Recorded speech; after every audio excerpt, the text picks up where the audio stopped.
Bonjour à toutes et à tous et bienvenue dans NXOTech. Dans ce nouvel épisode, nous plongeons au cœur de l'évolution des réseaux d'entreprise. Quelles sont les tendances et les technologies qui transforment le paysage des réseaux modernes, LAN, WLAN et WAN? Comment l'intelligence artificielle redéfinit nos pratiques et booste la productivité des organisations?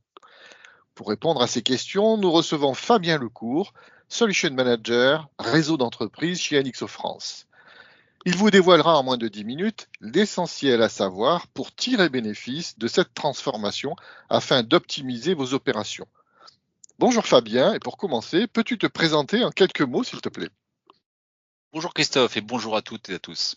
Je suis Fabien Lecourt, je suis Solution Manager en réseau et mon but c'est de fournir les meilleurs services à nos clients avec les solutions les plus adaptées du marché. Alors, pour entrer directement dans le vif du sujet, peux-tu nous donner les tendances que tu observes dans l'univers des réseaux? Alors, les réseaux connaissent une grosse évolution, tout se standardise. On constate que les éditeurs font tout pour simplifier la vie des administrateurs. Les déploiements sont souvent automatisés et tout est fait pour éviter l'erreur humaine. Les usages gèrent beaucoup de données et génèrent aussi beaucoup de points. Tout est sauvegardé. Il y a beaucoup de technologies qui permettent de faire face à l'ensemble de ces problématiques. Et ces technologies sont diverses et variées. On va avoir des supports qui vont évoluer. Dans le campus, on va avoir les supports Wi-Fi qui vont évoluer. Le Wi-Fi 6E actuellement est en place. Le Wi-Fi 7 va être standardisé et ratifié fin d'année. Les débits, bien sûr, donc on a du 10, 25 gigas dans le campus, on peut monter à 400, 800 gigas dans les data centers. Et aussi, donc, on a la capacité, sur les réseaux WAN notamment, d'avoir la capacité de gérer les liens en temps réel.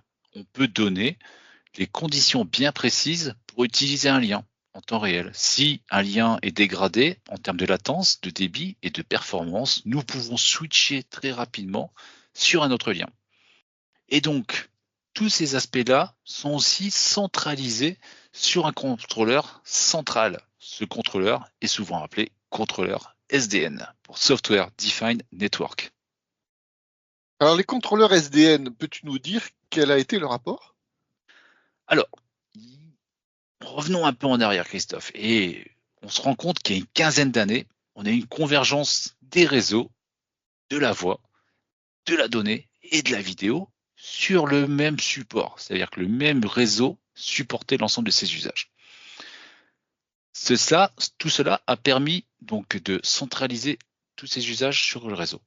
Ensuite est venue la virtualisation des réseaux qui a permis d'avoir une gestion beaucoup plus flexible et dynamique sur le quotidien de nos administrateurs. Alors, pour reprendre à l'ensemble de ces usages, on a un contrôleur SDN qui va apporter une gestion du réseau avec la flexibilité, la programmabilité et une agilité accrue en séparant à la fois le plan de contrôle au plan de données. Et bien sûr, tout cela est centralisé sur un seul et unique point qui permet de tout uniformiser et contrôler l'ensemble des réseaux. Cela permet de maximiser notre production? Alors, elle permet bien sûr de maximiser, Christophe, mais aussi de sécuriser et d'uniformiser ce que l'on fait. Lors des différentes phases de projet, on aura la possibilité d'automatiser certaines tâches, comme l'ajout d'un nouveau site, d'un nouvel équipement, ou alors on peut avoir aussi des ajouts de services au sein même du réseau. Et enfin, lorsque l'on fait des déploiements, des changements dans le réseau, on peut jouer des tests de façon industrielle pour avoir un statut rapide de ce que l'on a fait pour constater si oui ou non on a dégradé le réseau après l'opération. Et enfin, les contrôleurs possèdent quelque chose qui est assez révolutionnaire pour le coup, qui est l'API. Le contrôleur possède une interface API, qui est Application Programming Interface, qui permet de donner la programmabilité depuis les différents logiciels qui souhaitent interagir avec lui. Et cela permet vraiment de faire une programmabilité complète sans aucun accroc. Alors, par rapport à l'intelligence artificielle, en quoi cette dernière va-t-elle nous aider? Alors, l'intelligence artificielle, c'est un vaste sujet. C'est vrai que Christophe, lorsque tu regardes Netflix, tu dois avoir quelques petites, des préconisations. C'est voilà, si tu as des films qui est un peu plus axés sur des Star Wars ou des Marvel, automatiquement, Netflix va te proposer ces mêmes typologies de films. Ou alors Siri, lorsque vous utilisez un smartphone type Apple, donc là, l'intelligence artificielle travaille aussi car elle va décoder votre voix pour la transcoder en texte.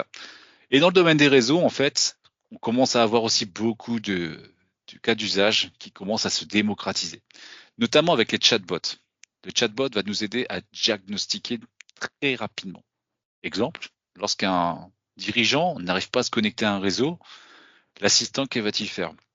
Il va corréler l'ensemble des logs avec les éléments qu'il dispose et va donner son analyse par rapport au problème que lui, il voit à l'instant T. Il dit, OK, là, j'ai peut-être un problème sur une borne Wi-Fi, un équipement utilisateur, ou tout simplement, on a un problème de lien.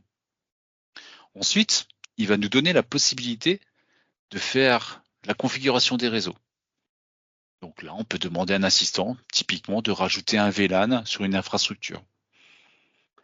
Et enfin, les gros usages que l'on voit, car la sécurité est prédominante dans les réseaux, on ne peut pas parler de réseau sans sécurité. Il est désormais possible de faire des profils d'utilisateurs sur leur habitude. Exemple, Monsieur Dupont, toujours lui, se connecte tous les jours avec un ordinateur de telle marque, avec telle plage horaire, avec telle utilité. On va avoir un apprentissage dynamique de son usage et si cette dernière personne change cet usage, une alerte peut être émise et dynamiquement, on peut le mettre en quarantaine. Les écosystèmes sont de plus en plus riches et automatiquement, l'intelligence artificielle nous aide au quotidien pour prendre des décisions. Donc, il faut quand même signaler que les mécanismes d'intelligence artificielle dans les réseaux sont notamment gérés dans le cloud. Pourquoi? Parce que beaucoup de données, beaucoup de processeurs sont nécessaires pour gérer cet afflux de données et surtout pour prendre des décisions en temps réel.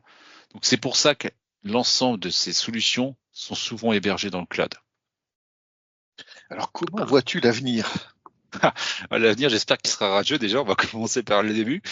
Et ensuite, pour être complètement transparent, l'intelligence artificielle, on est vraiment sur une pente exponentielle. Donc, il est important de dire que l'intelligence artificielle devra, en tout cas, être toujours supervisée par un être humain. Car pour elle, il n'y a pas de limite, pas d'empathie. Mais la tendance, c'est que l'IA n'a pas terminé à nous étonner. Car la machine aura de plus en plus de place. Ça, c'est une évidence. Et même dans l'avenir, l'IA prendra des décisions à la place de l'humain, avec un pilotage toujours centralisé pour nous. Exemple, on pourra prendre des configurations, changements de configuration à la volée, lorsqu'on verra des comportements un peu bizarres sur le réseau, avec des comportements qui sont pas normaux. Et la possibilité d'isoler tout de suite une pratique suspecte dès les premiers signes. Et bien sûr, il y a aussi la possibilité de voir la conception complètement automatisée et sur des bases de standards sans avoir retouché quoi que ce soit. L'intégration des différents écosystèmes, l'intégration des différentes typologies de réseaux sans avoir rien à faire. Qu'est-ce que propose Enixo pour accompagner ses clients dans ces domaines? Alors, Enixo propose beaucoup de choses. Alors, tout d'abord, ça va être dans le cadre de l'audit, car nous avons des clients qui peuvent avoir des problèmes sur l'ensemble de leur réseau. Donc, que va faire Enixo? On va proposer des audits pour analyser les problématiques rencontrées, les problèmes aussi d'architecture, et on va pouvoir analyser à différents points du réseau sensibles pour regarder ce qui se passe en profondeur. Ensuite, on va aussi pouvoir intervenir dans le cadre de conseils, dans le cadre d'évolution d'architecture, de matériel et aussi d'usage. On pourra dans ce cas-là faire un schéma directeur pour proposer à nos clients de maîtriser les impacts financiers et métiers.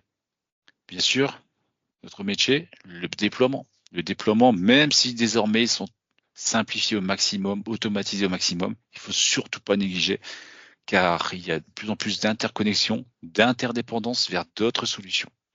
Et on voit une très forte convergence de la sécurité avec des usages réseau et cloud.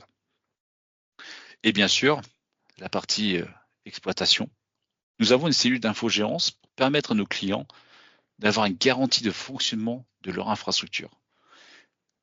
Comme Enixo est présent sur l'ensemble des technologies, sécurité, IT, cloud et réseau, Enixo promet une gouvernance complète des services que l'on propose. Et enfin, loin d'être minimal, on a une cellule dédiée à l'innovation pour répondre à une demande croissante de nos clients.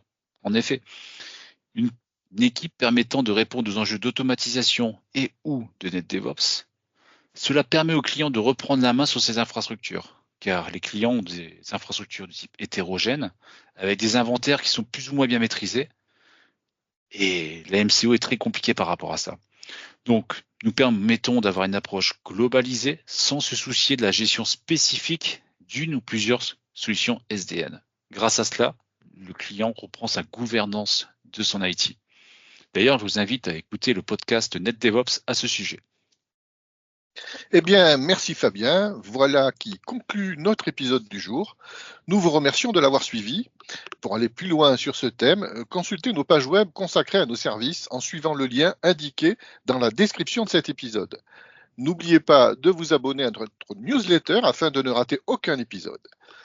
Si vous le souhaitez, nous vous invitons à partager nos épisodes auprès de vos connaissances et à nous suivre sur les médias sociaux, LinkedIn, Facebook, X et YouTube. Vous pouvez consulter aussi notre site web nxo.eu et n'hésitez pas à nous consulter. À bientôt sur NXOTech. À bientôt.